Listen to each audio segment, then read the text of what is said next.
Great communication starts by considering three key things: your goal, your situation, and your audience. To communicate effectively, you must first determine what your goal is. Are you trying to inform your audience about an event or a concept?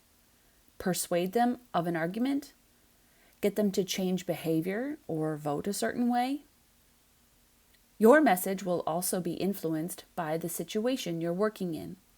As a scholar in STEPS, you will encounter different settings for your communication: sharing research progress with your group, designing a poster, presenting at a conference, or writing a research article. Each of these scenarios requires different approaches and has different audiences to consider. Finally, it's critical to consider the audience of your message. You tailor your content based on the needs of your audience, their background knowledge, and level of expertise. An important fact to remember is that you are not your primary audience. As a STEPS scholar, you're a part of a bigger community of researchers working with a wide range of communities. Our goal is to produce research that contributes towards solving the complex problem of phosphorus sustainability, a real-world problem with many audiences of researchers, educators, farmers, policymakers, and industry professionals. What you're producing is for someone, and you have a different audience each time. So you have to start by thinking about them. You should start by considering the needs, expectations, prior knowledge, background, and technical expertise of your audience. This information helps you define the scope of your message and present the content in a way that the audience can both relate to and understand. It's your job as the communicator to ensure your message reaches your audience. Audiences and situations are quite diverse. Each person has a different background and perspective, different kinds of information they would need to understand your work, and different reasons why your work might interest them. So, how can you understand your audience better? During your planning process for writing or speaking, complete an audience analysis. To do this, we put ourselves in our audience's shoes to consider the perspectives they will bring to our message.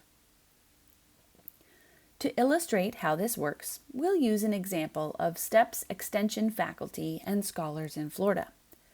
Imagine they are going to a local museum to share information with residents about hazardous algal blooms in local lakes. How can they prepare to communicate in this situation? The first step for an audience analysis is to brainstorm all the possible audiences for a given situation. Many audiences don't contain just one homogeneous group, but in fact multiple subgroups, and they aren't necessarily mutually exclusive. We like to use a table to organize this information. You can find a template for this in the module resources. For the museum presentation, the STEPS team has many possible audience groups they may talk to. Their audience may include residents who live on affected lakes, dog owners who walk their dogs around the lakes, business owners who rely on the lakes for their income, other concerned residents, residents who are unaware of the problem, local officials, and several other possible subgroups. Next, for each audience group we identified, we work through questions about their background, expertise, needs, and values. Possible questions to consider include: what do they know about the topic? What don't they know? What is the most important information they need? What jargon should I explain? Will they agree with my message? Where might they disagree? What are their values? In our example scenario, consider residents who live on an affected lake. Why might they decide to listen to a STEPS presentation? Well, they may want to gain a better understanding of why these blooms are happening and what they can do to help it. By contrast, business owners may come because they know the blooms adversely affect their income and they want to know how to improve the situation. Next, we consider the values of each audience. What do the lake residents value? Likely they enjoy having a water view, they like outdoor living, and they want to maintain their property value. They are likely concerned these algal blooms adversely affect these things. Understanding this perspective will help you adapt information to connect with these residents. By contrast, a local official will value serving their community, so they may want information that helps them better understand what's happening and what they can do to decrease algal bloom occurrences in the future.